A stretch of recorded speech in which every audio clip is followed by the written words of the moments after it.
Have you hit a weight loss plateau? It's time to learn why, and what you can do about it. Fat was practically falling off your body just a few weeks ago, and now you're wondering if your scale is broken because no matter what you do, your weight won't budge. What gives? Why did your routine suddenly stop working, and what can you do to push through this weight loss plateau? Understanding weight loss versus fat loss. Weight loss is a tricky little devil because it doesn't differentiate between changes in fat, muscle, and water. The goal, of course, is to lose maximum fat and minimum muscle and to keep water retention at a healthy minimum.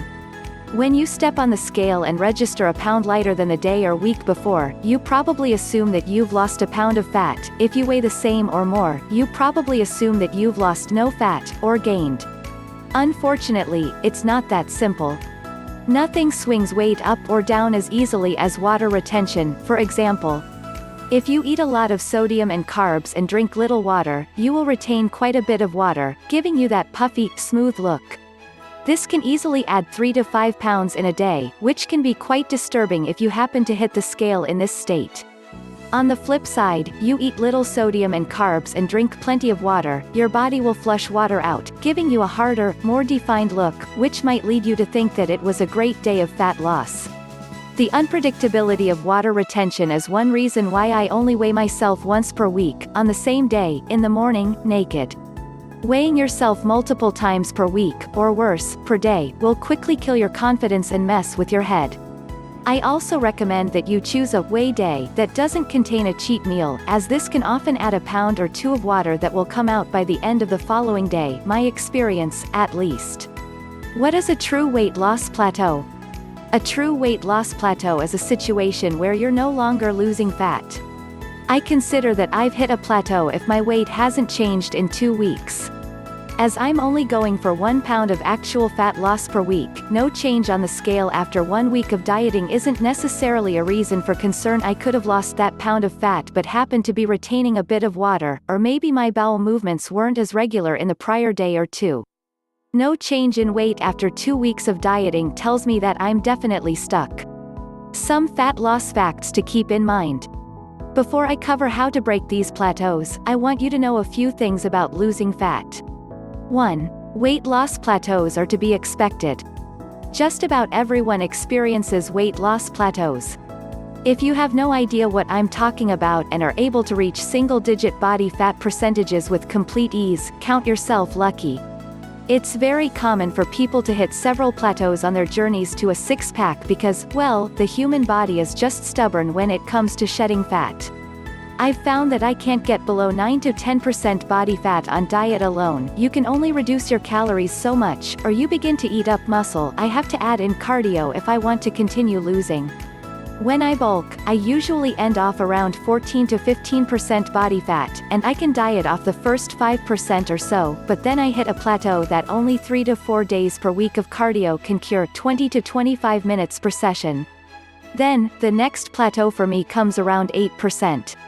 If I want to go lower, I have to up my cardio to 4 days per week, for 30 to 40 minutes per session. Everyone I've trained and otherwise helped has experienced the same phenomenon, but the thresholds vary. I've known a few rare people that can diet lower than 10% without adding cardio, but most people can't break double-digit body fat percentages without a very strict diet and a regular cardio routine.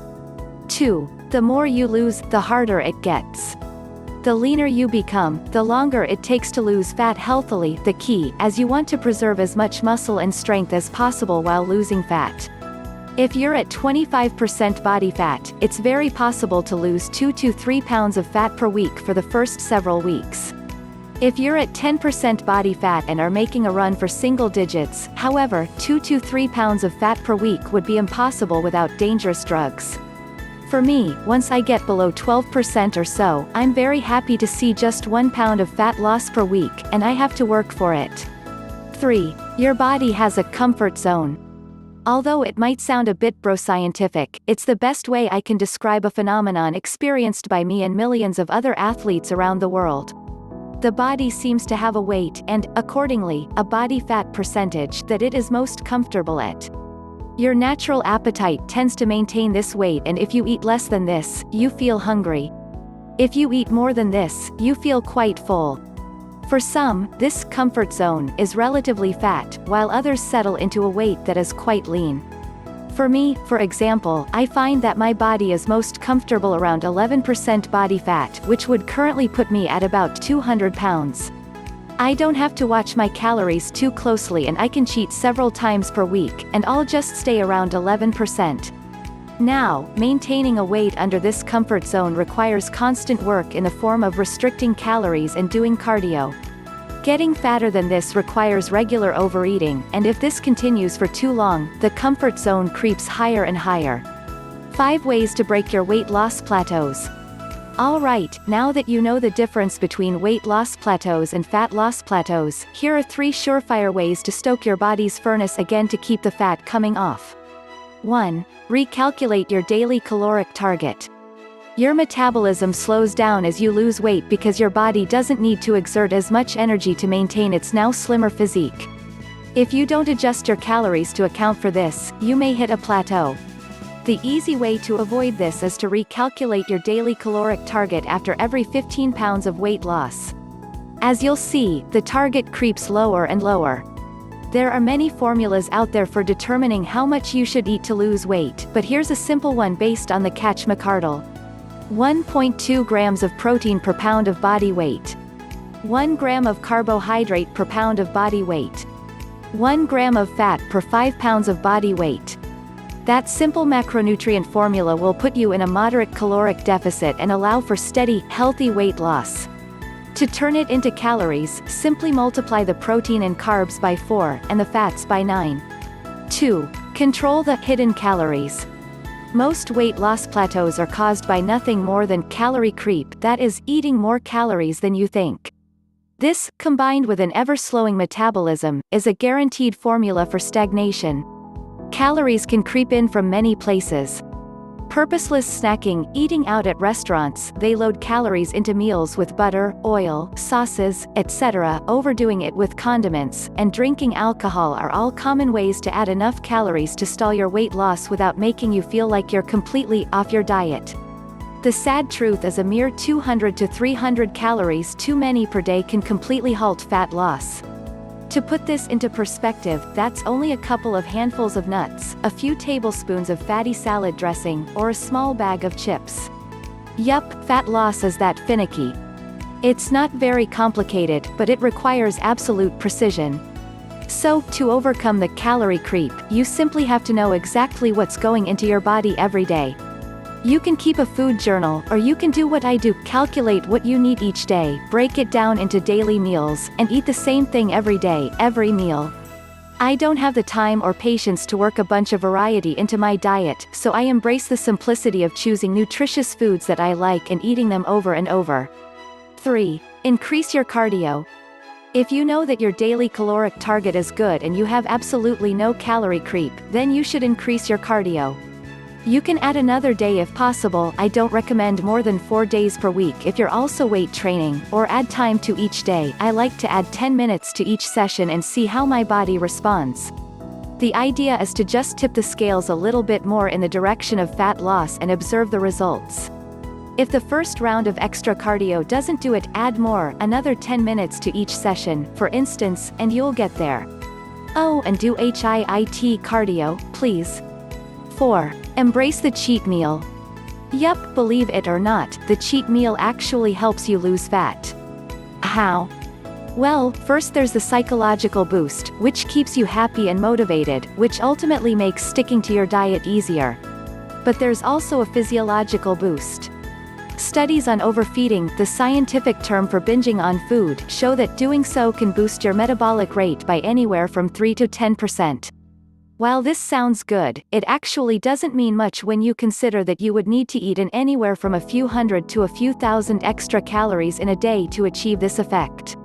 More important are the effects cheating has on a hormone called leptin, which regulates hunger, your metabolic rate, appetite, motivation, and libido, as well as serving other functions in your body. When you're in a caloric deficit and lose body fat, your leptin levels drop. This, in turn, causes your metabolic rate to slow down, your appetite to increase, your motivation to wane, and your mood to sour. On the other hand, when you give your body more energy, calories, than it needs, leptin levels are boosted, which can then have positive effects on fat oxidation, thyroid activity, mood, and even testosterone levels. So if it's an increase in leptin levels that you really want, how do you best achieve it? Eating carbohydrates is the most effective way. Second to that is eating protein. High-protein meals also raise your metabolic rate. Dietary fats aren't very effective at increasing leptin levels, and alcohol actually inhibits it. So, if your weight is stuck and you're irritable and demotivated, a nice kick of leptin might be all you need to get the scales moving again. Have a nice cheat meal full of protein and carbs, and enjoy the boost in your leptin levels. It can help your weight loss. 5. Lift heavy weights. If you're familiar with any of my work, you know I'm a big fan of lifting heavy weights. Well, among the many benefits of lifting heavy is the fact that it helps speed up fat loss. A study published by Greek sports scientists found that men that trained with heavy weights, 80 to 85% of their 1 rep max, or 1 RM, increased their metabolic rates over the following 3 days, burning hundreds of more calories than the men that trained with lighter weights, 45 to 65% of their 1 RM. So hit the weights and hit them hard if you want to jack up your metabolic rate and in turn, speed up your fat loss. And if you want to score extra points, focus on compound lifts like squats and deadlifts, because these are the types that burn the most post-workout calories. Summary. I hope you found this article helpful, and remember that the journey to a lean, muscular body is a marathon, not a sprint.